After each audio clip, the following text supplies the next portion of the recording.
Welcome बच्चों। Welcome बच्चों, कैसे हैं आप सभी? सारे बच्चों का मोस्ट वेलकम है, स्वागत है। तो नमस्कार साथियों, आप जानते हैं कि 5 जून को आपके आईएएस के प्रीलिम्स का एग्जाम है और ऐसी कंडीशन में हमें एक चीज जानना बहुत जरूरी होता है कि हम क्या पढ़ें, कैसे पढ़ें, और इसके साथ साथ पेपर का जो पैटर्न रहा अर्थात क्वेश्चन किस टाइप के पूछे जा रहे हैं और उसमें निरंतर विगत वर्षों से किस तरीके से उसमें बदलाव आया है, उसी के विषय में आज हम बात करेंगे कि बेसिकली यूपीएससी किस डायरेक्शन में जा रही है। जिस डायरेक्शन में यूपीएससी जा रही है, हमें अपनी प्रिपरेशन को, अपनी तैयारी को भी उसी दिशा में करना होगा, तभी जाकर के हम लोग अपनी तैयारी को क्या कर पाएंगे बच्चे, अच्छा कर पाएंगे, बेहतर कर पाएंगे।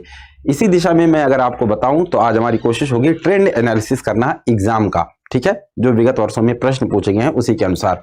तो आप देखते होंगे आपके सामने भूगोल वैकल्पिक विषय है जिसकी क्लासेस एप्लीकेशन पर प्रॉपर चल रही हैं। आप इसे ज्वाइन कर सकते हैं। अभी आप ज्वाइन करने से लाभ ये पाएंगे कि जो फीस यहाँ आपको 6,999 रुपए दिख रही है, ये घट जाएगी या कम हो जाएगी यदि आप क्या करते हैं, हमारा एग्जामपुर ऑफिशियल ऐप डाउनलोड करते हैं।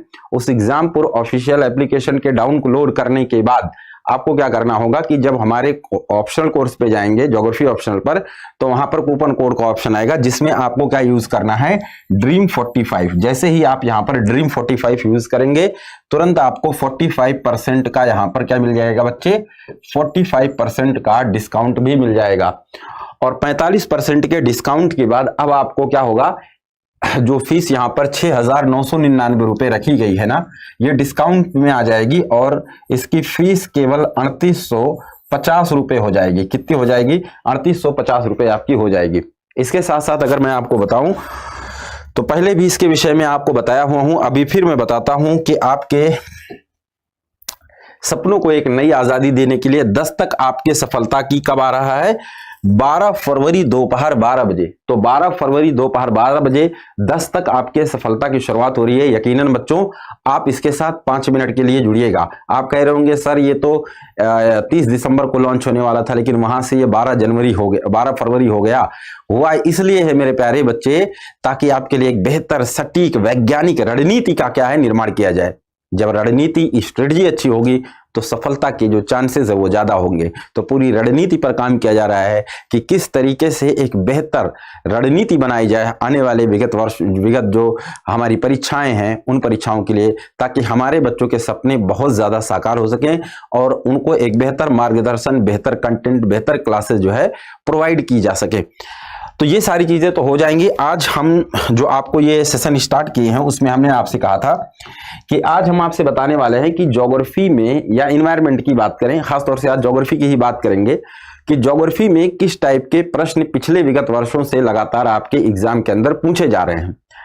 अगर आप विगत वर्षों के प्रश्नों का, क्वेश्चन का विश्लेषण करते हैं, एनालिसिस करते हैं, तो उस एनालिसिस के दौरान आपको क्या चीज देखने को मिलेगा, आप देखेंगे कि विगत वर्षों में जो आपके एग्जाम के अंदर प्रश्न पूछे गए हैं उसके आधार पर अगर हम देखते हैं तो जैसे हम लोग वर्ड मैपिंग ले लेते हैं कि वर्ड मैपिंग में प्रश्न आपके एग्जाम में किस टाइप के आने की संभावनाएं हैं।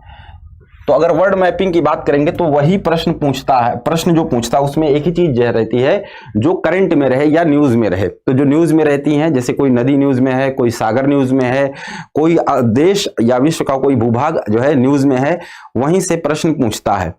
अब यहां पर अगर वर्ड मैपिंग से हम बात करेंगे तो कौन किस टाइप के प्रश्न विगत वर्षों से बन रहे हैं और बन सकते हैं। जैसे एक प्रश्न बनेगा क्या कि कौन सी नदियां किस सागर के भाग हैं या कहां जाकर के गिरती हैं, यानी नदियों का मुहाना या माउथ से प्रश्न अक्सर रहता है। तो नदियों का मुहाना याद रखना। वर्ल्ड में जितने भी इंपॉर्टेंट रिवर है या जो नदियां न्यूज में रही हैं, मुश्किल से मुझे लगता है कि 15 से 20 ऐसी इंपॉर्टेंट नदियां पूरे वर्ल्ड के अंदर हैं कि अगर आप इस 20 नदियों का मुहाना याद रखते हैं तो आपका काम क्या होगा, आसान हो जाएगा। अगर यहां से प्रश्न पूछता है तो आपका बन जाएगा। एक दूसरा आपके क्या होंगे, विश्व के शहर। वर्ल्ड के आपको क्या याद रखने हैं, विश्व के शहरों को याद रखना है। वर्ल्ड में कौन कौन से मेजर सिटी हैं और उसकी अवस्थिति किस महाद्वीप के अंदर है, या तो कॉन्टिनेंट पूछ लेगा या आपसे पूछ लेगा किस देश के से संबंधित ये शहर है। एक दूसरे टाइप का क्वेश्चन ये बनता है। एक तीसरे टाइप के अगर आप प्रश्न को देखेंगे तो जो क्वेश्चन बनेगा वो बनता है कि कोई सागर दे दिया, जैसे एग्जाम्पल के तौर पर भूमध्य सागर है आपका दे दिया, या आपका जो है ब्लैक सी दे दिया, कैस्पियन सागर दे दिया, अरल सागर दे दिया, या आपका लेप्टेव सागर दे दिया, आर्कटिक ओशन जो है उसके विषय में दे दिया, और प्रश्न ये पूछ लेगा कि जिन सागरों के विषय में मैं अभी नाम लिया हूं उनसे संबंधित देश कौन कौन से, अर्थात कौन कौन से देश हैं जिनकी बाउंड्री या जिनकी सीमाएं उन देशों के साथ कह सकते हैं कि साझा होती हैं, या देश उसके साथ अपनी बाउंड्री को शेयर करते हैं। यह भी हमारे सामने क्या हो जाएगा बच्चे, एक प्रश्न होगा। इस टाइप के भी आपके सामने क्या है, प्रश्न पूछ सकता है। तो ये 3 होगा। चौथा आपका क्या हो जाएगा, इसमें शहरों का लोकेशन कुछ इस रूप से दे सकता है, जैसे या फिर द्वीप का या कोई अन्य चीजें हैं तो उनका दक्षिण से उत्तर क्रम या पश्चिम से पूर्व क्रम। जैसे अगर हम यूरोपीय देशों की बात करेंगे, यूरोपीय महाद्वीप की, तो उसमें बहुत सारे सागर हैं खासतौर से उसके दक्षिणी भाग में, तो उनका क्रम दे सकता है कि भाई इनका पश्चिम से पूर्व या पूर्व से पश्चिम, या फिर आप कहेंगे कि ब्लैक सी है, उसके बाद कैस्पियन सागर है, अरल सागर है। तो मान लो इनका लोकेशन दे देगा कि ये किस दिशा में आपके पड़ते हैं, इनका दक्षिण से उत्तर क्रम क्या होगा। यानी आपको मैपिंग में चीजों को विजिबल भी करना है, ताकि अगर इस टाइप के क्वेश्चन पूछे तो आपके क्या हो, बन जाए। एक तो ये प्रश्न आपका होता है। एक दूसरे टाइप का जो आपके सामने प्रश्न होता है उसमें हम लोग क्या देखेंगे, इसी तरीके से स्थान आधारित क्या होता है आपके एग्जाम के अंदर प्रश्न होता है। जैसे मैं अगर आपको भारत के अंदर ही बताऊं तो स्थान आधारित भारत के अंदर बहुत सारी चीजों को पूछ सकता है, जैसे खदानों को पूछ सकता है, जैसे शहरों के विषय में पूछ सकता है कि शहरों का लोकेशन बताइए, कौन सा उत्तर में होगा, कौन सा दक्षिण में। नदियों के क्रम में पूछ सकता है कि इन नदियों को उत्तर से दक्षिण क्रम में क्या कीजिए, आप सजाइए। ठीक है, तो इस टाइप का क्वेश्चन आपके एग्जाम के अंदर क्या है, बन सकता है। तीसरा एक प्रश्न जो आपका हो सकता है कि जैसे हमारी जो है कर्क रेखा भारत से होकर के गुजरती है, तो उसमें कर्क रेखा जो है वो कर्क रेखा पे के साथ कौन सा देश अपना, या कहेंगे कर्क रेखा किस देश के किस राज्य के बीचों बीच से गुजरती है, किस राज्य का क्षेत्रफल कर्क रेखा के अंतर्गत न्यूनतम आता है। तो इस टाइप की चीजें भी आपके एग्जाम के अंदर क्या है, पूछा जा सकता है। एक तो ये प्रश्न हो गया।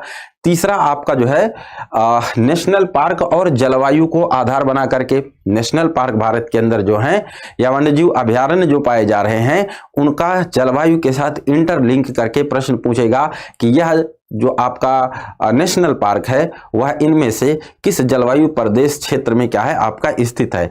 तो ये हमारे क्या होंगे, प्रश्न आपके एग्जाम के अंदर बन सकते हैं।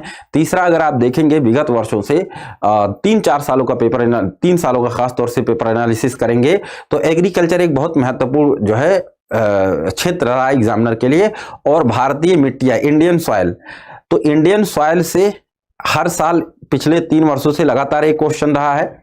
और एग्रीकल्चर से भी बात करेंगे तो अच्छी खासी संख्या में प्रश्न रहे हैं। इस साल मुझे लगता है कि एग्रीकल्चर से फिर प्रश्नों की संख्या रहने की संभावना है। अगर रहती है तो प्रश्न जो होंगे मुझे लगता है कि वो आपके परंपरागत जो कृषि पद्धति है, यानी वर्तमान में जो जैविक कृषि, जीरो टिलिंग एग्रीकल्चर या ड्रिप सिंचाई, इस टाइप की जो चीजें रही हैं उस पर रहेगा। और इस वर्ष जो मुझे लगता है एक बहुत ज्यादा चर्चा में रहा, जहां से प्रश्न का पूछे जाने की संभावना होगी, वो लगता है कि इस बार वाटर क्राइसिस या जल संकट पर आधारित प्रश्नों को भी पूछेगा। तो भारत के अंदर स्वच्छ जल के स्रोत कौन कौन से हैं, उनके संकट क्या है, समस्या क्या है, कहां पर जो है प्रदूषण का स्तर इनके अंदर बढ़ा हुआ है, ये सब आपके एग्जाम के अंदर रहेंगे। तो याद रखना है एग्रीकल्चर इंडिया के अंदर इंपॉर्टेंट है, और एग्रीकल्चर के साथ साथ भारत के अंदर मिट्टियां, और इसके साथ साथ आपका एक चीज और, इंडस्ट्री या उद्योग भी इस वर्ष के लिए हमें लगता है कि इंपॉर्टेंट है। उद्योग भी इस वक्त चर्चा में रहा और आपने देखा कि यूपीएससी मेंस में प्रश्न पूछा हुआ है, इसलिए ऐसा हो सकता है कि पूछ ले। बाकी अगर एक चीज और डिस्कस करें पूरे उसमें, तो आपको देखने को मिलेगा कि इस बार जो 2021 में एग्जाम हुआ है, इसमें चाहे वो प्रीलिम्स हो या मेंस हो, उसमें एग्जामिनर एक चीज पे बहुत ज्यादा ध्यान दिया है कि बेसिक चीजों पे प्रश्न पूछा हुआ है। भारत को उपमहाद्वीप क्यों कहा जाता है, आप देखिए जनरल सा प्रश्न है।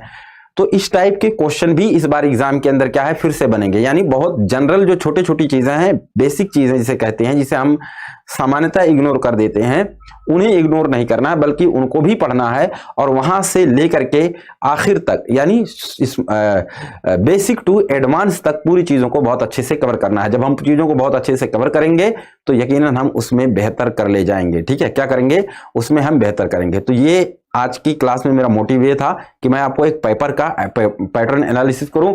बाकी जैसा कि मैंने आपको शुरुआत में ये चीजें बताई हुई थी कि आपका वैकल्पिक विषय चल रहा है भूगोल, आप एप्लीकेशन डाउनलोड करके इसे ले सकते हैं, क्योंकि अभी ड्रीम 45 कोड यूज करने के माध्यम से आपको 45% का डिस्काउंट मिल सकता है। इसके साथ साथ अगर हम देखें तो 10 तक आपके सफलता की शुरुआत हो रही है कब, 12 फरवरी दोपहर 12 बजे। याद रखना क्या हो जाएगा, 10 तक आपके सफलता की जो शुरुआत हो रही है या स्टार्टिंग हो रही है बच्चे, वो क्या हो रही है, 12 फरवरी दोपहर 12 बजे। तो 12 फरवरी को दोपहर 12 बजे आप हमारे साथ जुड़िए और देखना मत भूलिए क्या 10 तक आपके सफलता की, यकीनन इससे आपकी सफलता में 4 चांद लगेगा, आपको इससे बहुत ज्यादा लाभ होगा। तो आज के लिए बच्चे यहीं पर हमें दीजिए इजाजत, फिर ऐसे इंफॉर्मेटिव वीडियो के साथ आपके सामने हाजिर होंगे। तब तक के लिए आप लोगों को नमस्कार, धन्यवाद।